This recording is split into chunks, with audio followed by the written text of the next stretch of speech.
Znajdujemy się na lotnisku London Stansted. Moja dotychczasowa podróż przebiegła bardzo sprawnie.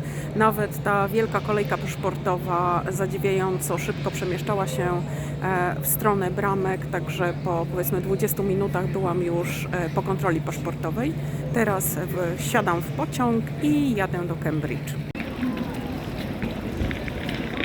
Dojechałam do Cambridge, teraz idę szukać mojego college'u, w którym mam nocleg, Christ College.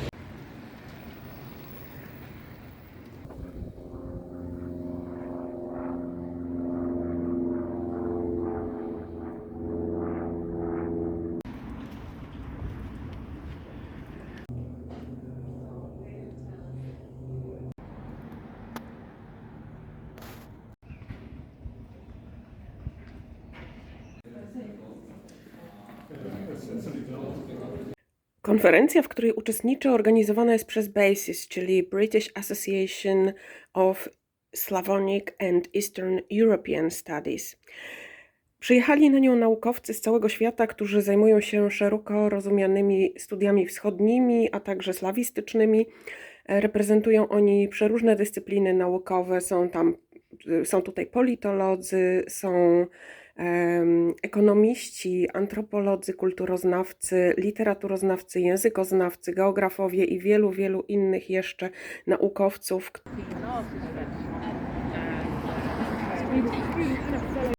Czas płynie nieubłaganie. Pierwszy dzień konferencji już za mną. Teraz muszę usiąść do komputera i powtórzyć moją prezentację. Jutro w godzinach przedpołudniowych referuję na temat wspomnień mniejszości niemieckiej, które zawarte są w ich biografiach językowych, a które dotyczą polityki językowej prowadzonej w Polsce powojennej na byłych terenach niemieckich. Zobaczcie, jakimi kolorami przywitało mnie Cambridge. Najlepsze w tym wszystkim jest to, że zapowiadano deszcze, później zachmurzenie, a słońce na pewno nastraja nas bardzo pozytywnie i aż jestem pełna energii, także z tą energią podążę na mój referat.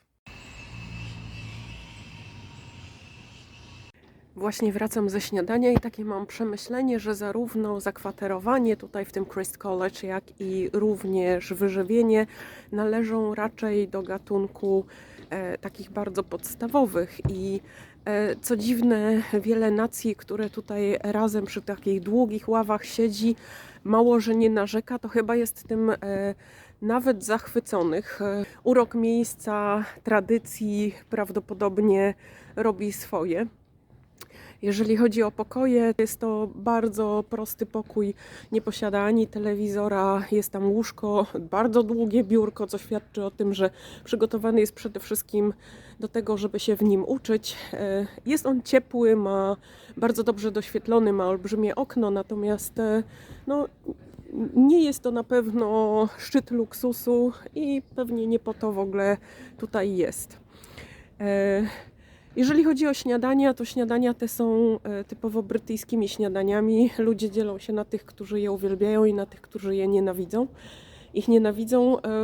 Ja nie przepadam za tego typu śniadaniem. Ciężka fasolka z bekonem i jajkiem, jajecznicą bądź jajkiem sadzonym raczej dla mnie z rana odpada, ale była tam też jakaś szynka, ser, croissanty, tak zwany pan au chocolat i z tego skorzystałam. Kawa niespecjalnie dobra, robiona z takiego tradycyjnego bardzo ekspresu, ale też da się wypić, da się zjeść, także na pewno człowiek nie wyjdzie stąd głodny.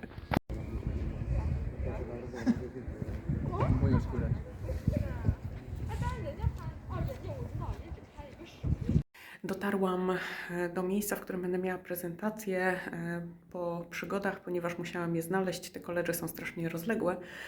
Zawsze wcześniej staram się wgrać sobie na komputer prezentację, zobaczyć, czy wszystko działa, czy działają mi pliki dźwiękowe, także jestem gotowa. Obecnie trwa jeszcze przerwa kawowa, także nie ma tutaj nikogo, mogę spokojnie wszystko przetestować. Which repeat themselves very often. First, it's fear and shame to be German after the war. And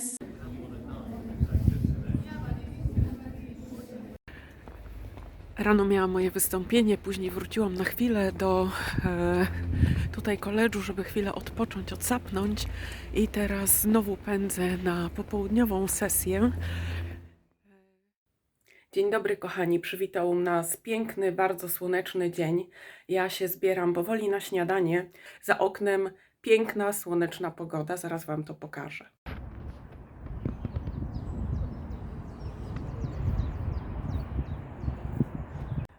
Historia Cambridge sięga XIII wieku. Cambridge jest jednym z najstarszych uniwersytetów na świecie, drugim najstarszym uniwersytetem w krajach anglojęzycznych i trzecim nieprzerwanie działającym uniwersytetem na świecie. W 1209 roku część profesorów uciekła z Oksfordu z uwagi na to, że narazili się wtedy królowi i uciekli oni do Cambridge i tutaj powołany został właśnie Uniwersytet w Cambridge. Obecnie ten uniwersytet zrzesza 31 college'y i są one gdzieś tam, mają one odpowiednią rangę.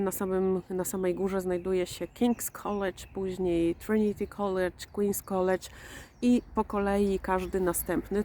I jeżeli chodzi o strukturę, to struktura jest bardzo dziwna, dlatego że po pierwsze nie wszystkie koledże są koedukacyjne, część jest tylko męska, część jest tylko damska, część jest zarezerwowana dla studentów studiów drugiego stopnia, na przykład tych, którzy ukończyli 21 lat.